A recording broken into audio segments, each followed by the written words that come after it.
Amy had been in many waiting rooms, car service centers, banks, hospitals, etc. But the strangest waiting room she had ever been to was in her doctor's office in one of those professional suites. Amy walked up for her appointment and saw yards of heavy plastic secured around the entrance and outside windows, maybe 20 feet wide. There was a sign on the door. "Please excuse our appearance as we remodel. We are expanding to serve you better." An arrow pointed to the right of the door to a temporary entrance. Apparently, her doctor's practice was doing very well. "I'm here for my 2:30 p.m. appointment. My name is Amy Eng." The medical assistant looked on her computer screen. "Here you are. I see you're a little early. While we are remodeling, our temporary waiting room is over there." The receptionist pointed to a small room down the hallway. Amy walked into the room and saw office furniture that was older than she was.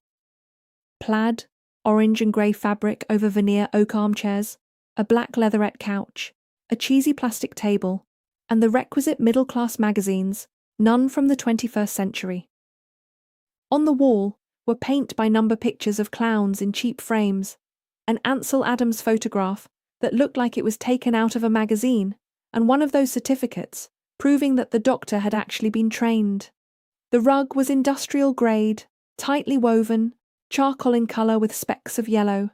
There were no windows and a stale smell. A young woman in blue scrubs came in and removed one of the chairs. Amy sat on the couch and watched. The woman returned and took another chair. Amy looked around. Then the woman came back and started removing the pictures. There was no one else in the room to commiserate with. The woman took the plastic table, the magazines, and the framed certificate. Soon the only thing remaining was Amy and the leatherette couch. She didn't mind the removal of the eyesore furnishings, the ancient magazines, the clown pictures, or the certificate.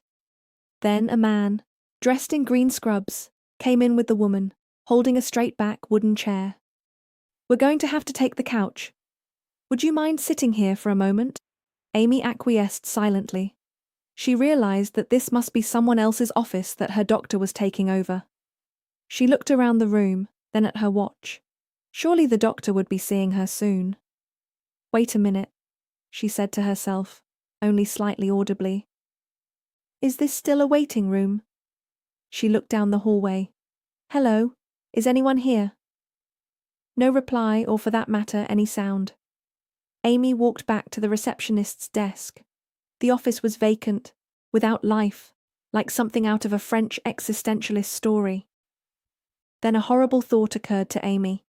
She was missing.